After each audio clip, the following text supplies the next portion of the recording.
Hey everyone, good morning and welcome to this episode of MC Commute. Today we're going to be riding Kawasaki's 2025 Ninja ZX-4RR. Who's ready to ride? All right everyone, there it is, Kawasaki's 2025 Ninja ZX-4RR. This is a lightweight inline-four powered sport bike from Kawasaki Heavy Industries out of Japan. Though this motorcycle is actually made out of its Thailand factory. It's powered by a 399cc water-cooled inline-four engine. We have that twin spar steel frame and swing arm. So super sport ethos in a very light and easy to ride package. Enough talking about it, let's swing a leg inside the cockpit and see what this bad billy goat's about. Right away, sitting on this motorcycle, well, it's a sport bike. That means we have relatively low mounted clip-ons and high mounted foot pegs. To be fair, the clip-ons aren't as low as they typically would be on a sport bike. As you can see, they're mounted below the top clamp, but they have a lot of rise right here, which gives a really good, comfortable clip-on bend for riders, especially us tall folks. The foot pegs are a little bit on the high side. They aren't as relaxed as other sport bikes we've ridden, but again, if you're someone who's maybe smaller in stature or really wants a lot of lean angle in corners, you're gonna like these high mounted foot pegs. For this 6 foot tall, 190 pound rider, this seating position is actually pretty comfortable for a 400cc sport bike. Not bad, Kawasaki. Other nice touches we have in the ergonomics department are the adjustable lever position front brake lever and the adjustable lever position clutch lever. You don't see that very often on sport bikes. It's cool that Kawasaki includes that. That is the customization. The seat actually has a good amount of room, so you could move front and back in the seat. If you're a tall rider, you're always going to want to scoot back a little bit, especially when you're in the tucked position, which is nice. This windscreen, however, this thing is very, very short. It would be nicer if this bike had a taller windscreen. Again, if you're a tall person like me, you're going to want something that is higher. But if you're a short person, you might be able to fit underneath this windscreen. It just depends on your size. But overall, this bike is very versatile for a 400cc sport bike. This particular model is powered by a 390cc dual overhead cam water-cooled inline-four engine. In the 400cc class is dominated by parallel twins. So it's really cool that Kawasaki actually makes a 4-cylinder in this segment. If you rewind a couple decades, there was a time where motorcycle manufacturers actually engineered 400cc and smaller inline-four powered sport bikes. Quite often they were Japanese specific models, but sometimes they made their way to other destinations in the world, including the US. So it's really cool that Kawasaki returns that old school heritage to us sport bike riders with a 400cc inline-four. I think it's really neat. This particular engine is good for 56 horsepower at the business end of the tire, 26 pound-feet of torque. Definitely not a lot of torque, but you get this thing revving towards its 15,500 RPM red line, and it's got a little bit of scoot. It's not anywhere near as powerful as a 600, but it's still cool that it offers the 600-like character and high RPM riding experience, which is very visceral and fun, only in a much more accommodating and easy to ride package. Of course, we have this cable actuated clutch with slipper function and a 6-speed transmission with an electronic up and down shifter, so you don't have to use the clutch whether you're up shifting or down shifting. Very, very, very nice touch. The clutch feel on this motorcycle is very light. It's not as well weighted as other motorcycles, sport bike motorcycles we've ridden recently, but it still has a little bit of feel to it. And if you're someone who's looking for a clutch lever that just doesn't have, it's not going to require a lot of hand strength, you're really going to like the clutch lever on this particular vehicle. This bike meshes between each of its 6 gears very nicely. The transmission has a nice positive feel.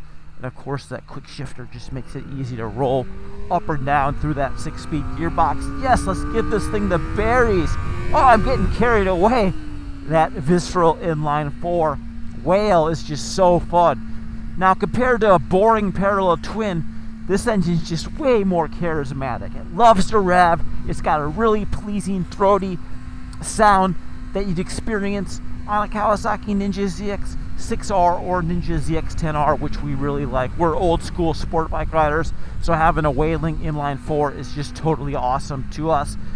On the flip side, this engine doesn't make anywhere near the amount of torque as a similar displacement parallel twin. You whack the throttle and nothing really happens. You really got to grab a bunch of gears and get this thing zinging to accelerate. But when you do, oh my gosh, it's an absolute hoot. You're really going to be working the gear shift lever a lot on this motorcycle. So it's a good thing it's got an electronic quick shifter that allows for those full throttle upshifts and downshifts without having to use the clutch.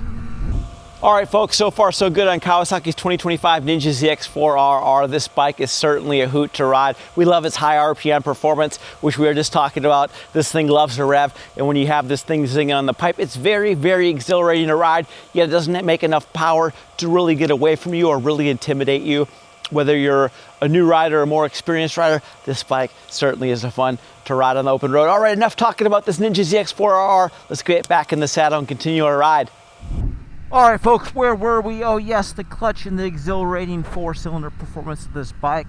Now, with a full tank, a full 4.0 gallons of fuel, this motorcycle weighs in at 415 pounds. Certainly not the lightest motorcycle on the spec sheet, but with 17-inch wheels spinning, you'd be amazed at how light and nimble feeling this 415-pound Ninja ZX-4RR is. A lot of that comes down to just the reduced reciprocal rotating mass from the engine. Less displacement, smaller crankshaft means a motorcycle really goes side to side really well and is very, very agile, yet still delivers upwards of 30 miles per gallon. We've been riding this thing at the racing track, so we've gotten a little bit less fuel mileage, 34.7, but that's a lot of high-speed track riding. If you ride this motorcycle on the road and don't have the engine zinging off the 15,500 RPM redliner, expect well over 40 miles per gallon. Conversely, if you ride this motorcycle like you're supposed to be riding it at 15,500 RPM, you're going to get 34.7 miles per gallon. So not necessarily bad by any means, pretty decent fuel mileage when you're getting that, when you're revving the engine at that high of an RPM. All right, folks, we got to take a little break for this tree construction, road construction. We'll be back with you in a little bit. And away we go, folks. Again, there's that light clutch action, which really makes clutch release very easy. If you're new to riding, you're going to like this motorcycle, because not only is it not so powerful, it's easy to ride, the clutch is actually very forgiving to use. Where were we? Back to how nimble this motorcycle is. Now, this bike rolls on a twin spar steel frame and a steel swing arm, which we don't really typically see on sport bikes. It's one area where Kawasaki obviously saved a little bit of money, but to be fair, at the same time, because of this motorcycle's more limited engine power output, you really don't need an aluminum frame or an aluminum swing arm.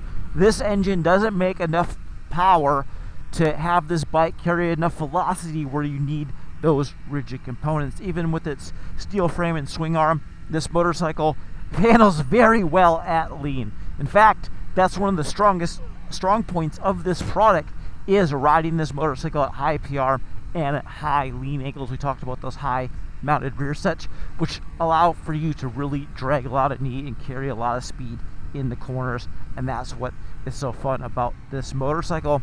Now up front, we have a 37mm Showa inverted fork. It's a separate function big piston fork. That means that rebound and compression damping circuits are split between the fork legs. Damping is not adjustable, but we can adjust the spring preload here atop the fork leg.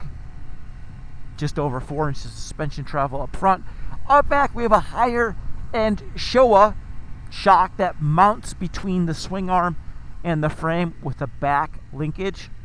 Kawasaki's been using these horizontal backlink shocks for quite a while. I think ever since the 2011 Ninja ZX-10Rs, when they started using this technology. It works really good. The shock's a little bit higher spec.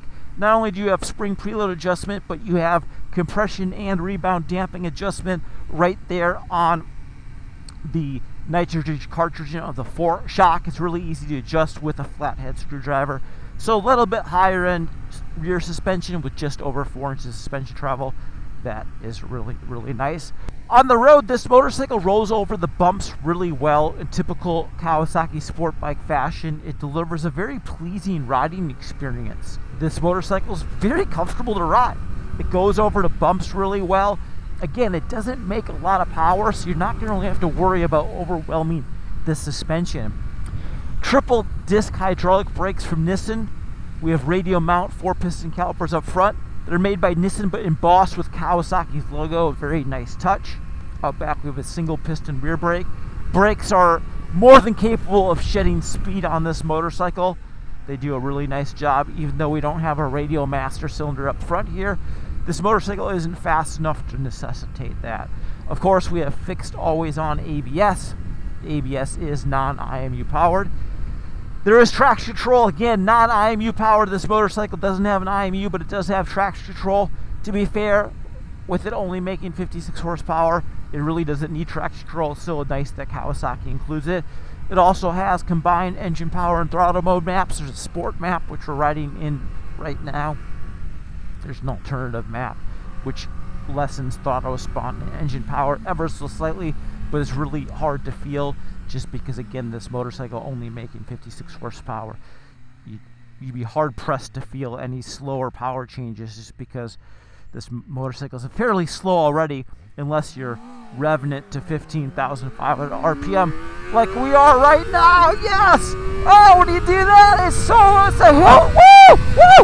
Whoa, that was a fun, folks. Sorry, I was letting the speed get carried away from me. But oh boy, gee willikers, this thing's got some stomp when you rev it up towards its 15,500 RPM red line, and it's very fun to ride. This engine doesn't have a lot of vibration. We're lugging it in 6th gear, 6,000 RPM at 60 miles per hour. There's not a lot of engine vibration. You get this thing spinning, and there still isn't a lot of engine vibration. You definitely feel a little bit of zing through the clip-ons and the foot pegs at high RPM, but I wouldn't say it's off-putting. This is a very nice engine on this motorcycle, very livable, very fun to ride. The only caveat is it doesn't have a lot of torque, so if you want to get going, you're really going to have to wring this thing out and rev it to the moon. Keeping tabs on everything is this color 4-inch TFT display. I like it. It looks good. It's a little bit small. Right now it's pretty easy to read, but if you look at it up close, the fonts are a little bit lower quality. There's other motorcycles out there with higher quality TFT dashes. Still, it's cool Kawasaki puts it on this motorcycle.